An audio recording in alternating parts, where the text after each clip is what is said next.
Good evening and welcome to the Bigfooty podcast. This week we talk all things GWS with Griff, and we talk a lot of stuff about Geelong with SJ. We'll cover some footy fantasy, and we're running understaffed as Chief is under siege by a plethora of small children. Messenger is spending some time in a Tibetan monastery praying like mad that the Hawks can finally overcome Geelong. All this and more coming right up.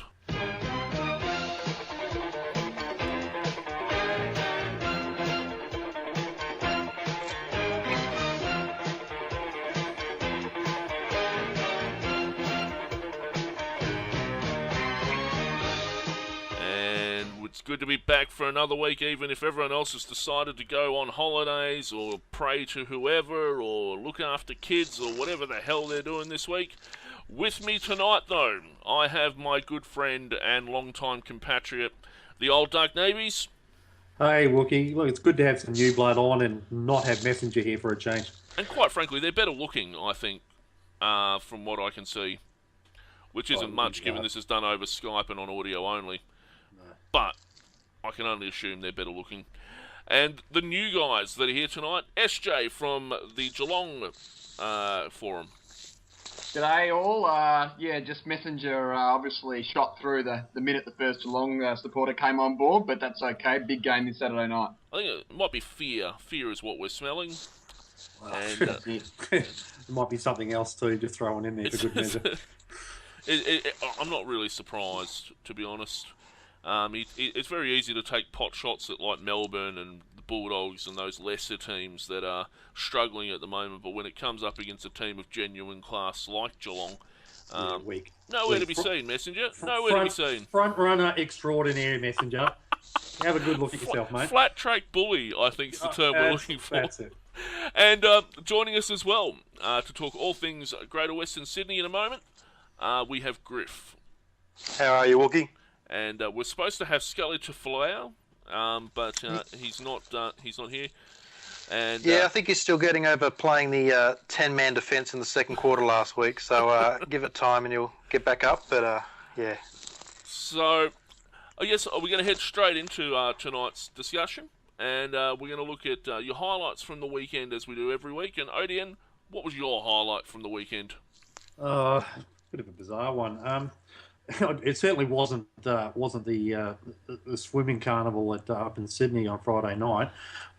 It was the West Coast Eagles crowd booing or booerns or whatever people say they were doing. Joe Watson, not because Joe Watson's a bad bloke, but just it's an indication of what we're in for. I think the message is being sent loud and clear to the AFL. Just what to expect if they try to sweep this whole fiasco under the carpet, and to hear some of the commentators, your Darcys and your Richos being absolutely sycophantic about the whole thing, it was quite amusing. Yeah. And SJ, what was your favourite moment from the weekend? It would have to be the game of Alan Christensen down there at Simmons Stadium. A bit of a breakout game for Bundy. Had 36 touches against Fremantle. 17 contested possessions, 7 clearances, and this kid, he still hasn't played his 50th game yet, and that's this week against Hawthorn, but he's got the inside hardness and the outside skills to go the whole way, I reckon. Yeah. And what about you, Griff? What was your favourite moment from the weekend?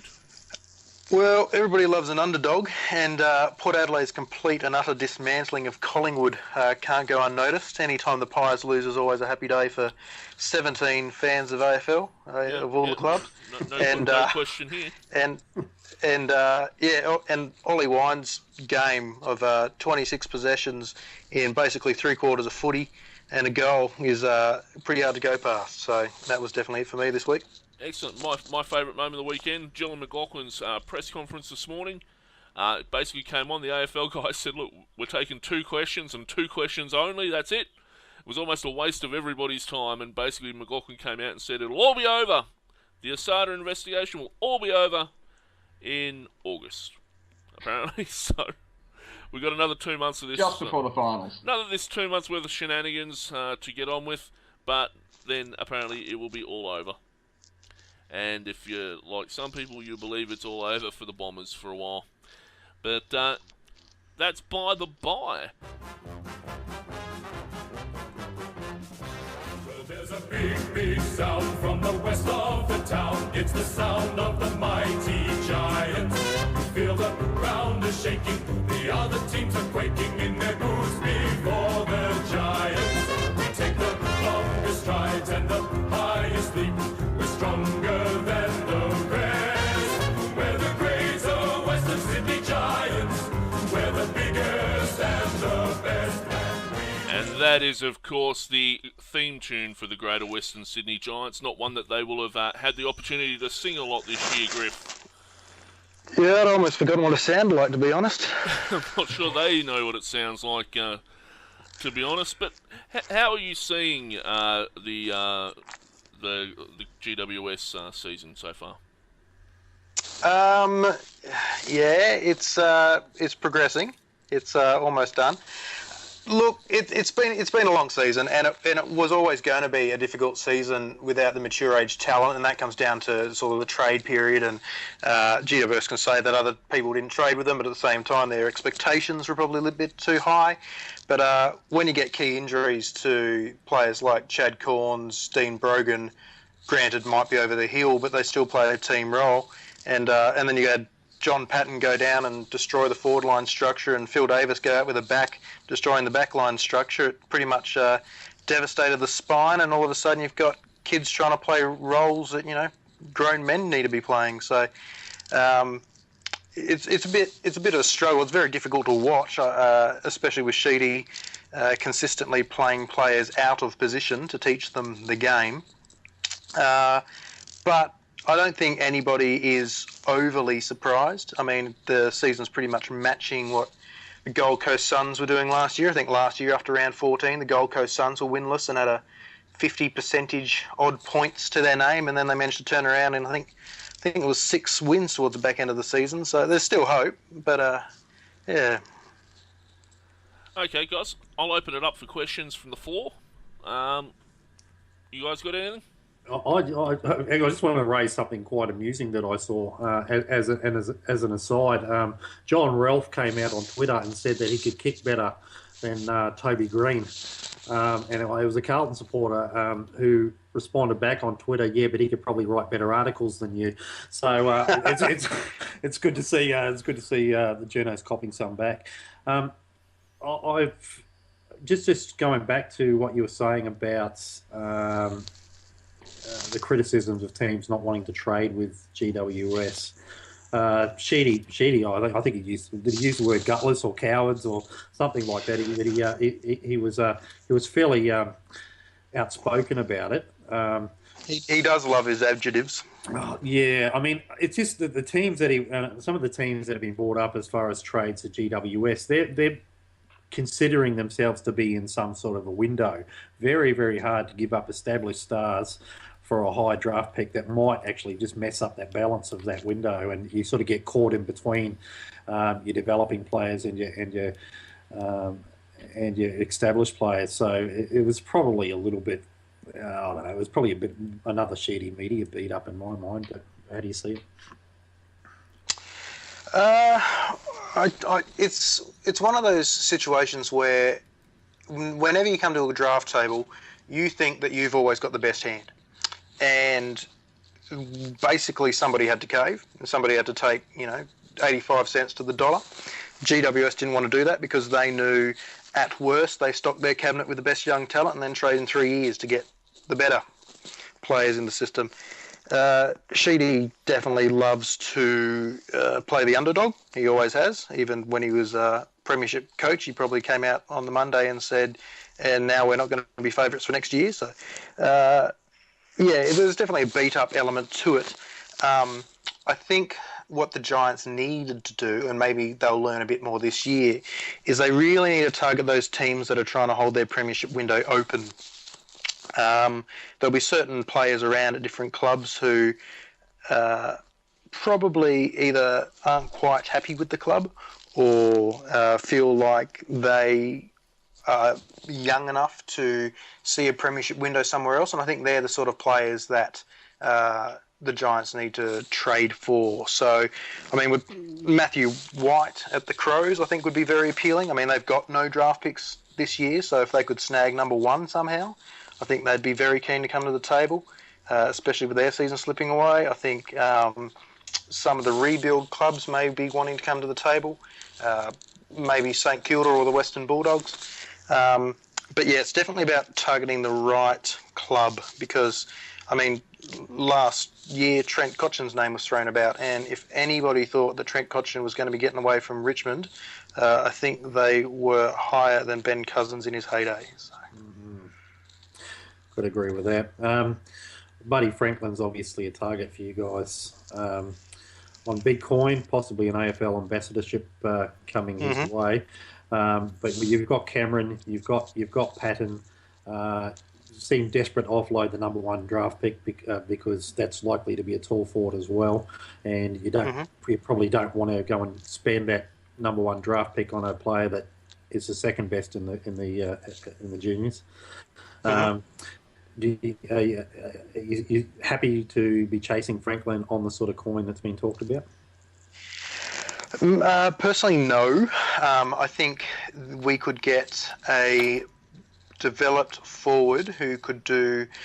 let's face it, nobody's going to do as good a job as Franklin as far as his way to see the ball, win the ball and kick the goal. He is the best forward in the league. It's arguable from fan to fan, but for argument's sake, he's one of the only players left in the comp who's kicked 100 goals. And he can turn games, but the Giants are lacking a key position backman, a contested ball winning mid who can break the lines and get the ball forward, and their forward line, if anything, needs somebody with very solid defensive pressure. I prefer them chasing somebody like a Jack Darling or a Jack Rewalt, to be honest, who they could probably secure at less coin, and then they can sort of spend the extra on rebuilding the spine. The obvious problem with that is that the Giants aren't quite sure whether they want a face of the game in Sydney marketer or a winning team. Obviously they want both, but the money at the moment seems to be going to the marketplace, which amongst some of the GWS fans isn't exactly supported, might be the word. Okay, look, some of us are look on Jeremy Cameron is apparently supposed to return this weekend. Is that likely? Yeah, he was out with a virus last week, a late withdrawal, and Satanta O'Halpin came in for his fifth game. But he all signs out of Giants HQ is saying that he'll be back this week to play against the Bulldogs down here in Monaco. Odeon and I are both Carlton supporters, and we're obviously interested in how Satanta's been going. Satanta was one of my favourite players before we drafted him. He had massive reps from me from kicking cloak in the balls. That was. Yeah, he had massive reps from a lot of us, even at Carlton. But how is he travelling down there? Is he just not good enough to get games, or has he been behind like Patton and It's Cameron, an interesting one. You see, he's already the second highest goal scorer for GWS after 5 games, with 11 this season. I think it's as much as anything them just trying to blood the young players as much as possible. He did have soreness and setbacks after the injury last year, but he should have played enough games now in the reserve team to be able to crack into a senior spot. So, I mean, we could talk for quite a long time about the mysteries and conundrums of some of the GWS selection tables. Anthony Miles comes to mind. Christian Jacks is set for a debut. Even Brett Thornton has kicked... he had a game not too long ago where he kicked 12 goals, and then he came in and they played him in the back line for 3 quarters. So, Setsy's going well. He's definitely loved around the club by the players, but I'm not entirely sure that the coaching staff know exactly how they want to use him. Okay, and you mentioned Brett Thornton. Obviously, he's ex-Carlton as well. How's he travelling? I mean, you said he kicked 12 goals in the reserves. Yeah, that might have been 10. It was definitely double digits. That was Either way. that was that was about 2 months ago now. Just last week, GWS Giants reserve team, the UWS Giants, had a massive win against the Queanbeyan Tigers in the NEAFL, and I believe Thornton kicked 4 goals in that one as well. So in the reserve team, he's playing as a forward, sort of off the half-forward flank, much like he did in his final few days at Carlton, but when he comes into the team, he's been put in the back line. So if anybody out there could explain that one to me, that would be fantastic. So there's some mysteries at the selection table at GWS. I think as much as anything, it's because they're wanting to play kids in positions where they will learn as much as possible, and Thornton in the back line is a lot easier for the Giants to manipulate for game plan than it is to stick him at full forward and then have players like Nick Haynes and God, who else we got on the forward line who's left? And the other young boys down the front. You mentioned... sorry, go on. No, I was just going to say, Griff, it seems to be, to me, a little bit confusion from the outside just in terms of what GWS's goals are in these first few years. As in, you sort of say that it seems the coaching staff have this teach the kids the game policy, or develop them by playing in different positions, which is fine in itself. But then on the other hand, they want to spend $1.5 million a year to lure a sort of a name up there to, I guess, to drag people through the gates. Now, if you really want to drag people through the gates, surely the most competitive performance is what will do it. So is there a little bit of a contrast there, or something that's not quite right between actually trying to be competitive and getting supporters on board, or teaching the kids the ropes in different positions and sort of thinking long term? And how do you see that playing out in the next sort of 12, 24 months? Well, it's definitely a unique situation. I mean, you've got, I think every club in the AFLs, their recruitment and their list management alarm bells went ringing after the Gold Coast entrance. Clubs lost Gary Ablett, they lost Brennan, they lost Riscatelli, Harbrow, Bock. There was basically an exodus to the Suns. And because of that, there seems to be this hesitancy towards doing any deals at all with GWS, especially when they had such good draft concessions to not only combat the pre-existing clubs, but also to counter the Gold Coast position. Now, as a fan, I would absolutely love if our best players are on the park every week in the positions they were supposed to be playing. Toby Green off the half-back line with his kicking efficiency boggles the mind. But the kids have to learn, and Toby Green... I've met the bloke. He's a great young kid, but you can tell he has been at the top of his tree for a very long time as a junior, and it doesn't do him harm to learn what it takes to defensively shut somebody down. Because at some point in 2017, when we're in a preliminary final and he's up against Jack Stevens in St Kilda, who's tearing us apart, somebody's going to have to go on him and shut him down. Yep. And if he's never learned a defensive game, it's not going to happen. Now, the other piece of the puzzle, of course, is that Leon Cameron comes in next year as coach. And I don't know exactly where the quote is, but I'm pretty sure I've heard Sheedy say that at the moment, the coaching is about 60%, 40% shared between the two of them, changing during the match. Yeah, he said that pre-game a couple of weeks ago. Yeah, so it leads to an interesting situation, because not only are the kids learning the game, and Leon Cameron has a great history as an assistant coach, and obviously there's great excitement about the club for him to become head coach. But if there's any coach that you would pair to, mentor an incumbent coach, Sheedy and Leon Cameron, second quarter this week, putting 10 players behind the ball. I think that might have taught Leon Cameron as much as it taught the GWS Giants players. So what I'm hoping is that next year all the positional mucking about and the accountability and the lessons learnt go out the window. You get Adam Treloar, Caniglio, Dylan Shield all playing in the guts, rotating with Ward and Scully. You've got Green running on the wing or half-forward flank, where his disposal can be hidden just a little bit better. And you've got players like Nick Haynes playing forward instead of back. If he's still at the club, I believe he's actually unsigned at the end of this year. So if we end up talking number one draft pick packages, we'll talk about that later. But yeah, hopefully I see at the end of this year that there will be a massive mental shift in where the players are, where they're playing. And you're absolutely right in saying that wins will probably draw more people through the door than one big name. Okay. Just getting off the field for a moment. The Giants released a report today that says, amongst other things, that the Giants' first three matches in Canberra attracted almost 4,000 interstate visitors and contributed almost $1 million to the ACT economy.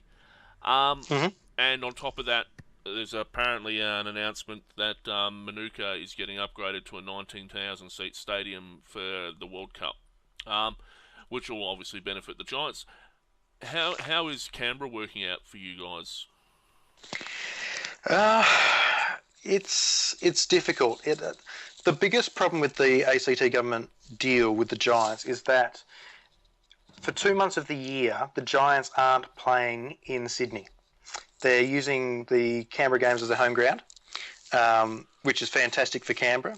The ACT government are wrapped with it. It's worth $26 million, and it goes till 2022, 4 games a year. But if the Giants really wanted to build their fan base, it does hurt that element of it.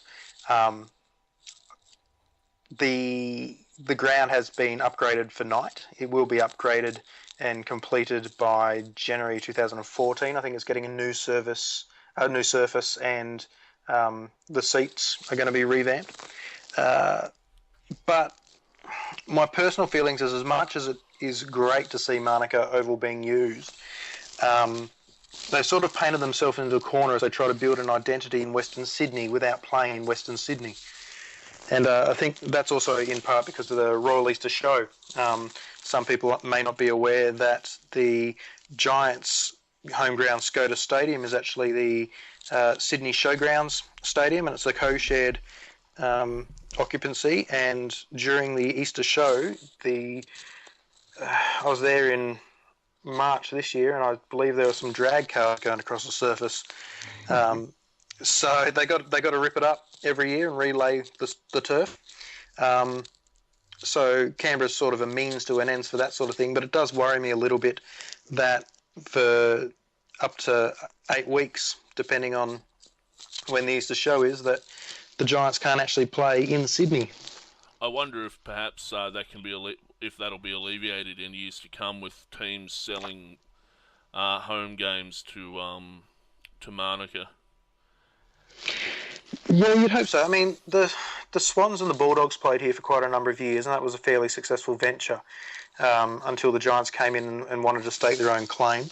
I believe 1/3 of Giants membership is actually from ACT residents, which is actually quite huge. If you think of 12,000 members, at least 4,000 are from ACT, which would also explain slightly lower numbers than you would hope at Skoda. But yeah, it would be good if they can come to some arrangement, but it won't be anytime soon to fix that problem, being that the contract goes through to 2022. Yeah. Okay. Look, we've got to move on. But before, can I just do one quick one, Wookie? Yes, Israel Folau, tearing it up for the Wallabies at the moment. I just want to see if GWS fans in general wish him well. And how do you view his ambassador role at GWS? Was it a complete failure, or did it actually do something for you? Look, people will say what they want about the ambassador role because a lot of people had construed feelings going into it and construed feelings coming out of it. Personally, I think that he was absolutely fantastic for the Giants. As much as anything, he brought an international sportsmanship work ethic to the Giants, which would be heavily influential on 18-year-olds just starting out. He's represented Australia in 2 codes. He's played all 3 codes of football except soccer, although, to be honest, we've got the World Cup. He's still got time. His on-field contributions weren't great. But what he did do was he got people through the gates. Number 4 jerseys last year were the highest selling jerseys for GWS. And no, Giants fans definitely wish him nothing but the best. His heart wasn't in it at the end, so as with everything, if your heart's not in it, you might as well go on and find something you love. Yeah, good one. Okay. Thanks very much, Griff, for your wrap-up of where GWS is at this year. Now it's time to do the news.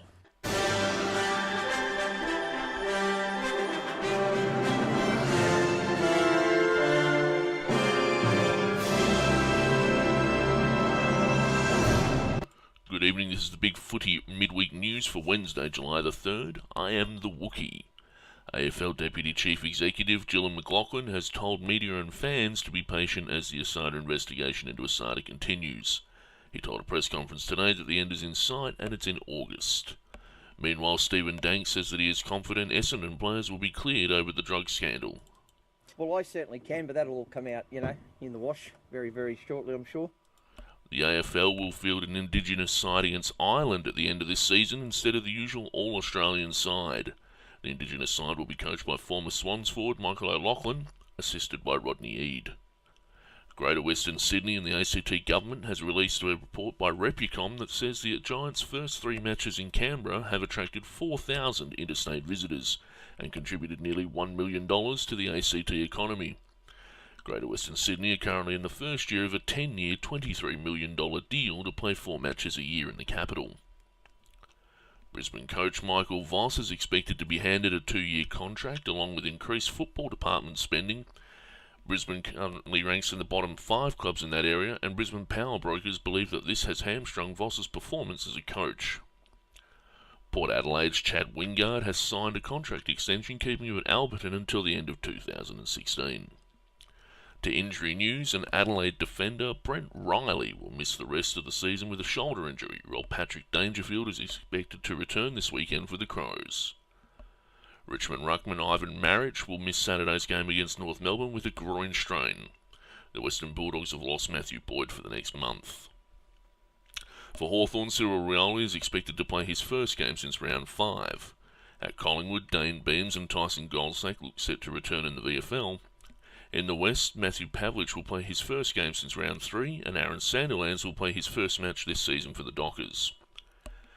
Jeremy Cameron is expected to be available for Greater Western Sydney to face the Bulldogs. Greater Western Sydney defender and former Port Adelaide Premiership player Chad Corns has retired due to an infection related to his knee surgery after playing 255 games for his 2 clubs and winning a premiership at Port Adelaide. This has been the AFL News.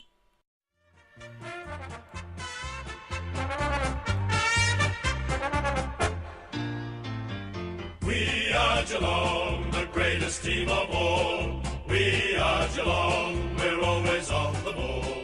We play the game as it should be played, at home or far away. Our banners fly high from dawn to dark, down at Cardinia Park. And that, of course, was the Geelong theme song, and we have SJ here from the Geelong board to discuss all things Geelong with us, and hopefully it works better for us this time than it did the first time. SJ, welcome aboard. Welcome to the Thank you. Welcome to the Bigfooty podcast, mate. How are you seeing Geelong travelling this year? Well, I mean, you can't complain at 12-2. Both losses by a goal as well. But I would say that so far this year our form has been pretty patchy. We've had some great wins over Hawthorn in round 1. Went up to the SCG and beat Sydney in a great game, and also beat Essendon when I think they were possibly close to the top of the ladder. But most games I would say we've only played a quarter or 2. And as much as that's a negative, I think it's also really, has great scope for improvement for this team because there's still quite a lot of structural deficiencies, I'd say, leading to the second half of the year. A lot of questions to be answered about who's putting their hand up for spots. It's not your typical top 2 team where your best 25 or so players are set, all in the peak of their careers. Really, it's a lot of players 29 plus and a lot of players under 23 or 24. So that means that there's quite a few players in the VFL running around who could still get a game, and quite a few to come back from injury as well. So it'll be an interesting ride and probably a bit of an unusual season by AFL standards. Okay, guys, questions. Go nuts. Yeah, I kind of agree that Geelong aren't playing fabulously well. They're doing it on the bet in most of their games. Seem a little bit blasé, if you like, at times. But you're still winning most of those games. So when you've got a real serious rival, you're stepping it up enough to get the points. And I'd love for Carlton to be doing that, and that's not happening. Geelong have let teams get out to a bit of a lead on them, and it's almost as though they've got to wait for that spur and then suddenly flick on a switch, which is why the Lions game was such a weird one, because I know it's happened in the past, but this particular Geelong side, you don't see them getting run down from being so far in front too much, and it's almost as though they're the ones that usually are coming back at teams and playing it out when the game's on the line and getting themselves over the line. They just, in that Lions game, it was a massive shock because they just didn't seem to know how to handle something like that. Yeah, that's right. Now, I made the trip up for that one, so that was a magnificent interstate choice this year to attend. So I saw this one firsthand, but that game, it was very interesting because with 25 or 30 minutes left at the Gather, I was still expecting to walk out with a 12-goal win. And then half an hour later, you walk out as a loser, and that's a very interesting experience. But I think, although you're right, it hasn't really followed the script of the Geelong matches this year, and indeed in the last couple of years when we've sort of got 4 or 5 goals down on many occasions. It's a similar sort of, I'd put it down to the same sort of reasons where, without that extra bit to play for, these players who have either played in 3 premierships and done the lot, and maybe a little bit blasé about your genuine home and away game, or the other group of players we have are these players 21 and under who have barely ever played in a loss, so they might be taking it a little bit easy as well. And I just felt that towards the end of that third quarter and early in the fourth, when it looked like the game was over, there was no crowd involvement at all. Brisbane kicked a couple, and before Geelong could stamp it out, Brisbane actually gained a lot of momentum. And we've all seen footy games where momentum swings wildly, and we know what that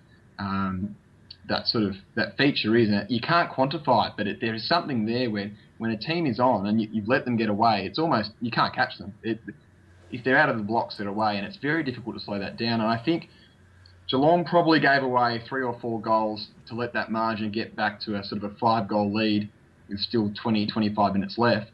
And then a couple of sort of centre clearances set up by Leuenberger, who played all over our ruck division, and that's a question mark going forward for the rest of the year. Leuenberger to Maloney and Zorko and these sort of players, just within a 5-minute burst, it was back to 2 or 3 goals.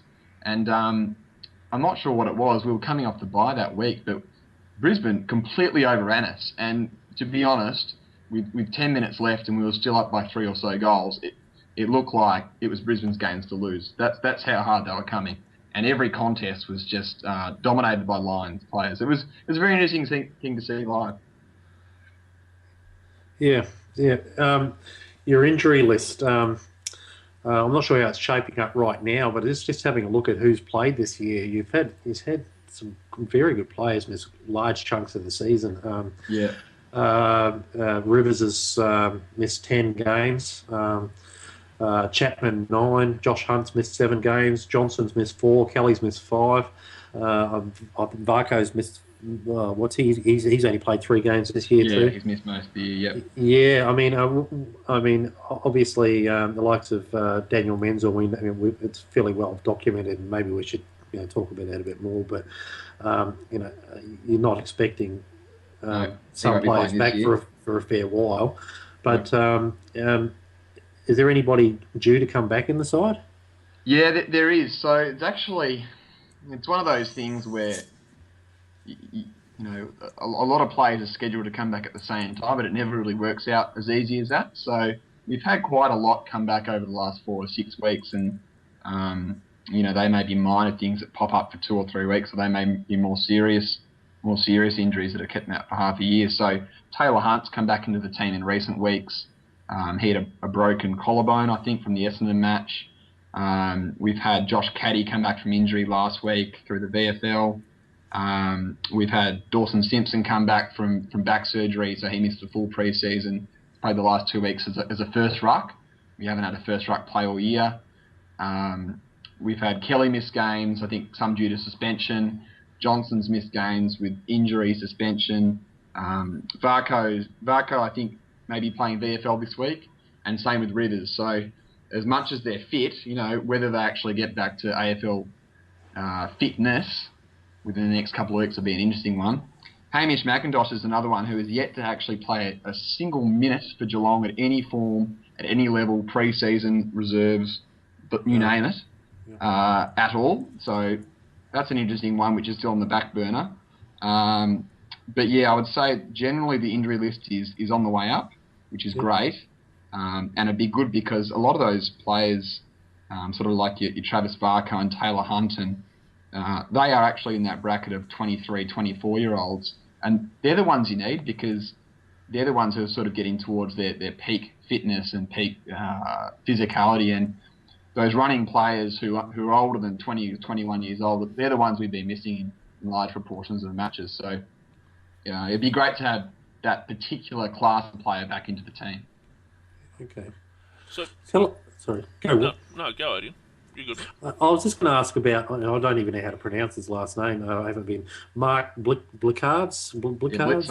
Blitzer. Okay, see, I had no chance. Where did he come from? Tell us a little bit about it. 12 games.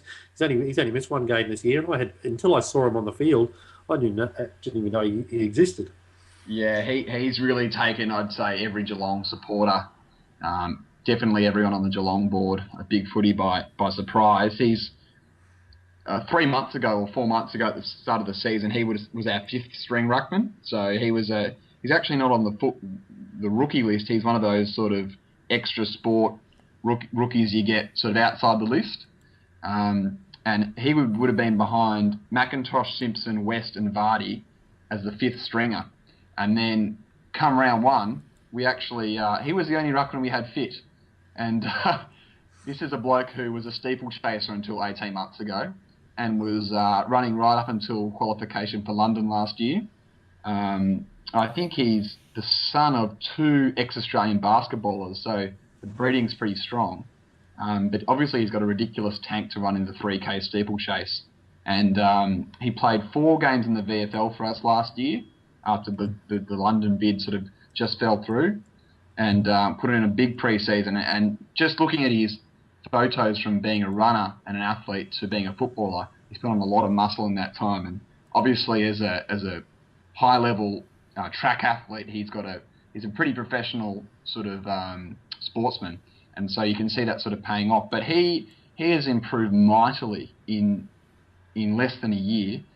This is a guy that hadn't played footy at all since he was 14 until last year. So he's now sort of racking up games where he's taking 20 possessions a game and 10 hit-outs and this sort of thing. I actually see him going forward probably not as a ruckman, maybe as a centre-half back or a tall wingman or something, but he probably doesn't quite have the height to be a full-blown ruck. But actually, maybe he'll be more valuable somewhere else. But yeah, pleasantly surprised, and he's definitely played more than a stopgap role that we needed in the first half of the season. Is he a Stephen Wells special, or is I actually think that I read somewhere that Cam Guthrie's father, who I think played for Essendon, with a different surname, I think it might be Merriweather, a few games for Essendon. Apparently, he knew of him. And they got him down to the club, and he was drafted that way. So I think it actually came through Cam Guthrie originally. So definitely wasn't sort of scouted on the football field. It was probably on the running track. Just quickly on Luke Williams going to Carlton next year. Is that a big loss from the recruiting Who's team? that one? Hey, you're one of your assistant recruiters to one of under Stephen Wells. Yep. Well, I don't have a great idea of what his particular role would be, but anything that Stephen Wells, anyone that has come up from under his tutelage, you'd say has learnt from someone who knows what he's doing. Yep. He's generally had very few top 10 picks and seems to thrive in that sort of late teen to late 30s pick range. The amount of good players we take at that range seems to be really strong. So, yeah, for Carlton going forward, if you can have similar results, it'd be very beneficial.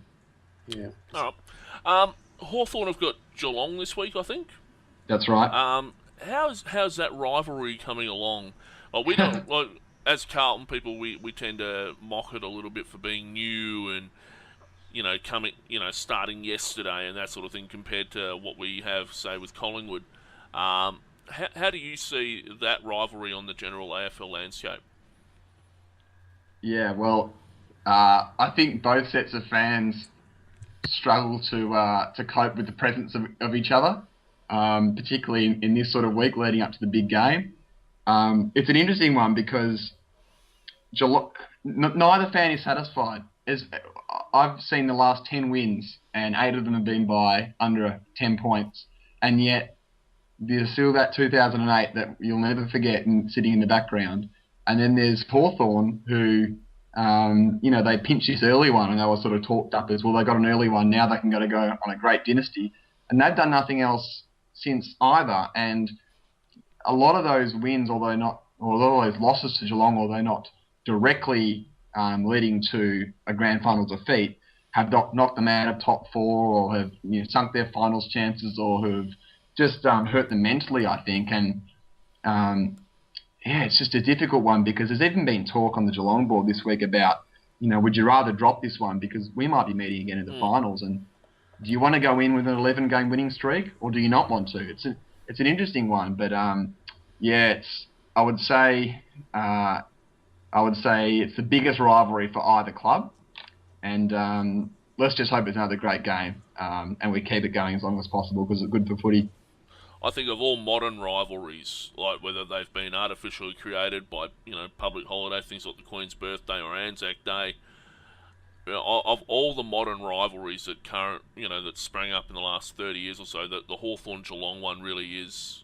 It's the rivalry of them. Like, you've got your Carlton, Collingwood, and you can safely say at the moment that Geelong and Hawthorn is getting to be right up there with it in terms of just the sheer intensity and the expectation and the closeness of contest and there's genuine feeling behind it.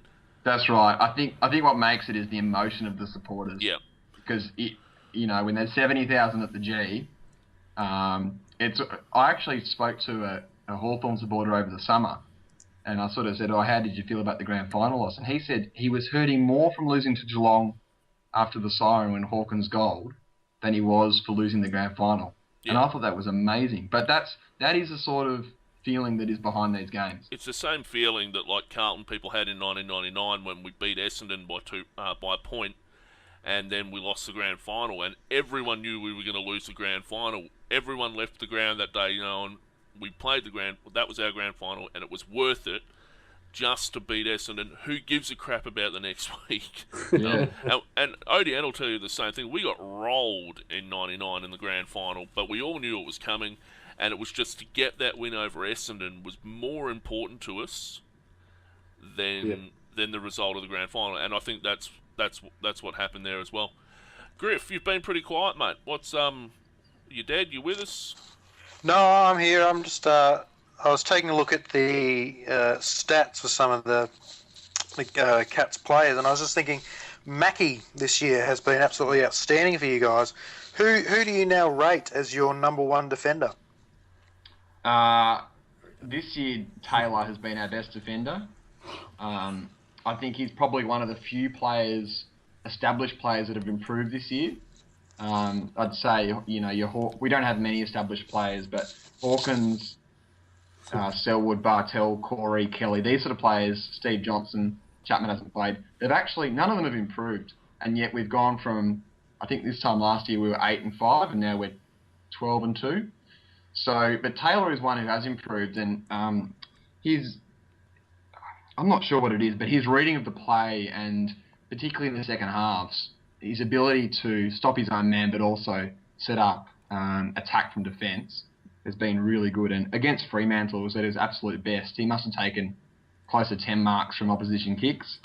So I've got it here. 10 marks, 18 kicks, 10 handballs, 2 tackles. Yeah.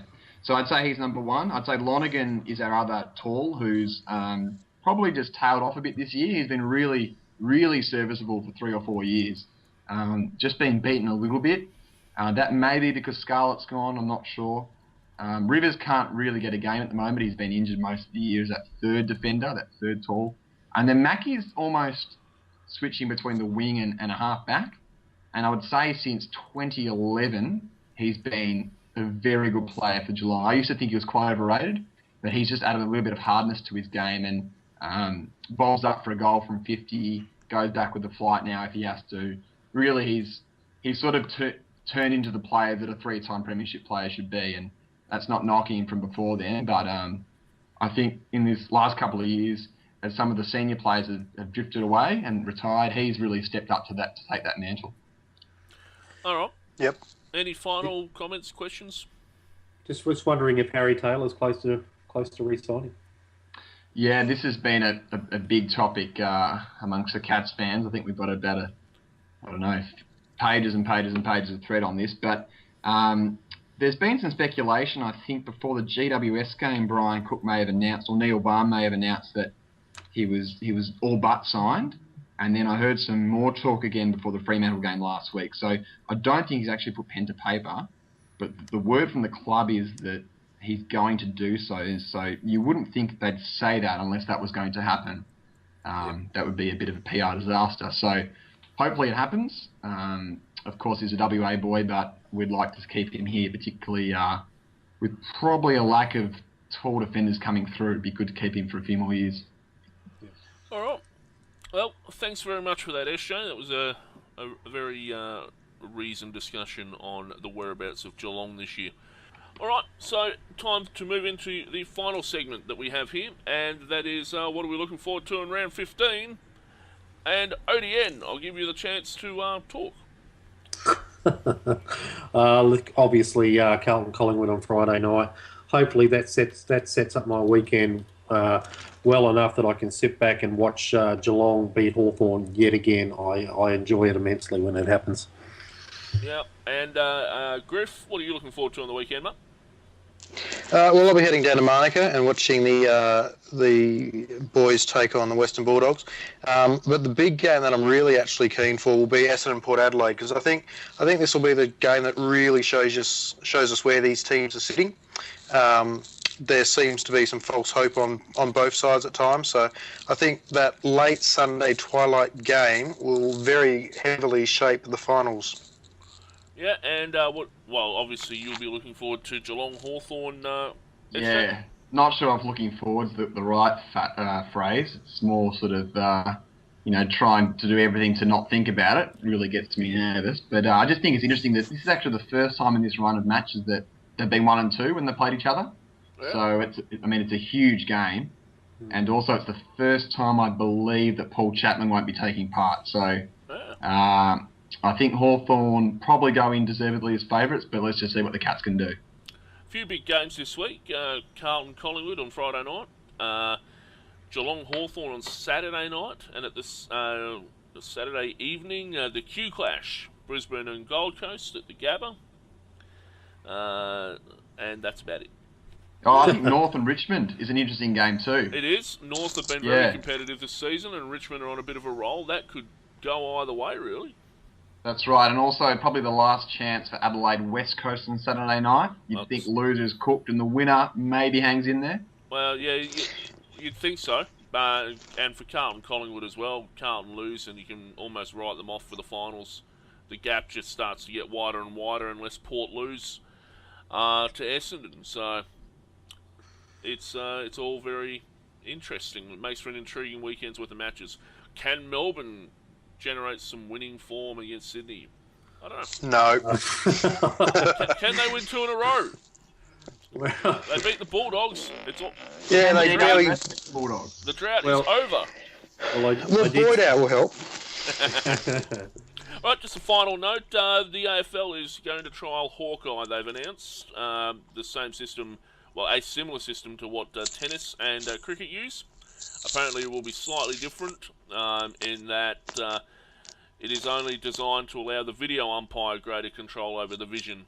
So whether everyone can see it or not, I don't really know, but the AFL seems to believe that it is up to the umpire, the video umpire, to decide. So development's moving apace there. I'd love to see it track a 50-metre bomb from a floater from Hurley. That'll be an interesting Hawkeye tracking line, I think. Stephen Kernahan's old helicopters would have been interesting as well. But yeah. So, and the boundary umpires will apparently no longer be part of the consultation process. So you'll no longer have boundary umpires overruling goal umpires.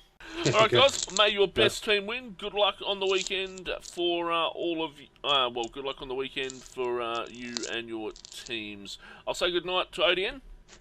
good night, everybody. Good night, SJ. Thank you for coming in. Yeah, good night. Thanks for having me. And good night, Griff. Thanks for coming on. Too easy. Take it easy, Wookie.